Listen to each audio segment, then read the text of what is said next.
physical pain cannot be as effective as corporal punishment. They are not strict enough.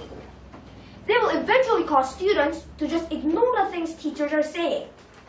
However, corporal punishment will definitely be a good idea to teach students how to behave properly and settle down bad students so class can go on very well. Furthermore, Mr. Speaker, teachers are professional educators and should be trusted to use corporal punishment. They will watch students' behavior, and if they think it's appropriate and necessary for them, they will do what they must. Sometimes, students who misbehave come from families who are too soft on them. So, teachers have to manage them and punish them appropriately to correct their misbehaviors. If teachers do not try to manage them, ridiculous, Mr. Speaker. They will think they'll have a second chance, and they will try to be... I was horrified and deeply troubled by the Prime Minister's address about allowing corporal punishment in schools. Corporal punishment, which is the deliberate infliction of pain for the purpose of correction or punishment, is still being used by teachers in some parts of the world. This is an outrage. I believe that corporal punishment should never be allowed in school. Punishment can destroy the relationship between the student and the teacher. It can damage the trust that students have in their teacher. Mr. Speaker, if a child is afraid of his teachers or dislikes them because they hit him or her, he or she may not tell the teachers about important matters such as being bullied at school or being abused at home. Also, the child may be afraid to go to school and may start skipping school by their teachers. Because of corporal punishment, they will have... We, the government, strongly believe that corporal punishment should be allowed in schools. Mr. Speaker, when many countries around the world banned corporal punishment, they probably thought that they were doing something good. However, in places where corporal punishment has been banned, there are many serious problems in schools. As a result, the support for the use of corporal punishment has been increasing, and more people are saying that corporal punishment should be allowed in schools. People who oppose corporal punishment have said that spanking children teaches them that violence is a reasonable way to change bad behavior. However, Mr. Speaker, it is indeed a practical and effective solution to misbehavior. With the use of Mr. Speaker, corporal punishment is wrong as it involves physical and emotional harm. It is never right to hit a child. Furthermore, the power of physical punishment to teach a child the difference between right and wrong is doubtful. A young child may learn that the adult is displeased, but not why.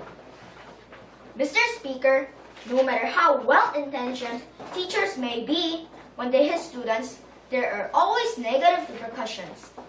Also, the fact that so many countries have banned corporal punishment and that these schools are functioning well is proof that corporal punishment is not needed. And make the child hostile. Corporal punishment is the right thing to use and that it will improve child's behavior. The teacher may choose to physically punish the children. Sometimes students who misbehave come from their families who are too soft on them and do not discipline them enough, so it becomes the teacher's job to discipline these children. For these children, corporal punishment may be the answer. Students who misbehave come from their families. In 2010, when corporal punishment was banned in all schools in Seoul, the capital city of South Korea, this was a great decision. Corporal punishment does not belong in schools and should never be allowed in schools because it is violent, ineffective, and unnecessary methods of discipline. Mr. Speaker, most civilized countries today recognize the harm that corporal punishment can do to children and have consequently ended the corporal punishment of children in schools. Schools in Canada do not permit their teachers to use corporal punishment as a method of discipline. Mr. Speaker, most civilized... It gives me great pleasure to rise before the House to address today's motion on whether corporal punishment should be allowed in schools. According to a recent Gallup poll, Most North Americans think that discipline is the biggest problem in public education today. Several studies also show strong public support for corporal punishment. This government completely agrees with the opinion expressed in the poll and the use of corporal punishment in schools. Mr. Speaker, corporal punishment should be allowed in schools because it is a very effective solution to students' misbehavior. But yet expressed in the poll and fully supports the use of corporal punishment. A child is afraid of his teachers or dislikes them because they hit him. He may not tell the important matters such as being bullied at school or being abused at home. Also, the child may become afraid to go to school and may start skipping school. Finally, Mr. Speaker, studies show that corporal punishment is not often used fairly and that its consequences are very harsh. In the USA, according to the National Coalition to Abolish Corporal Punishment in Schools, it is used mainly on poor, disabled, minority, and male children.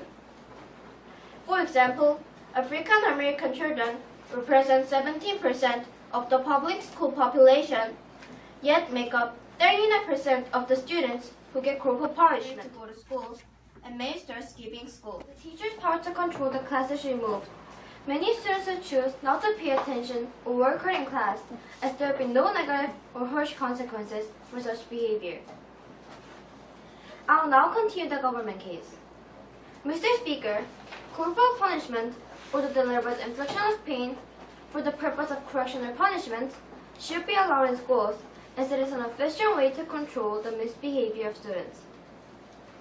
Unfortunately, in many countries, governments have banned this time-tested practice, which has worked well for teachers for hundreds of years, and which, therefore, should remain an option available to teachers.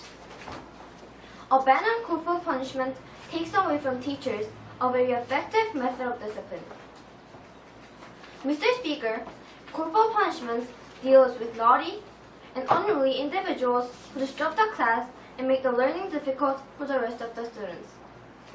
It is deeply unfair to the other students that the teacher is wasting his or her time dealing with these delinquents in an effort to fix the attitude. Many students who misbehave in school came from unstable families. Some of them already has been abused at home by their parents. Teacher is one of the few adults who this children can reach out for support and comfort. For if the teacher also hits them, they will mistrust and fear the teacher and will be left out without anyone to talk or get help from. Moreover, Mr. Speaker, most countries recognize the damage that corporal punishment can do to children, and many have banned it in their schools. Sweden banned in 1957, Finland in 1969, Norway in 1972, and South Korea's capital city banned the use of corporal punishment in its school in 2010. In Canada, corporal punishment is not permitted in both public and private schools. Before closing, Mr. Speaker, I would like to repeat that corporal punishment should not be allowed in schools because physical punishment is wrong. I'm very proud of the progress that the students are making in debating. They're speaking much more confidently and doing amazingly well in rebuttal, which is usually an element in debate that even experienced debaters find difficult. They're expanding their vocabulary and knowledge of debate procedures, and in our most recent debate they were mimicking Canada's Parliament and having a lot of fun portraying Canada's Prime Minister and Leader of the Opposition.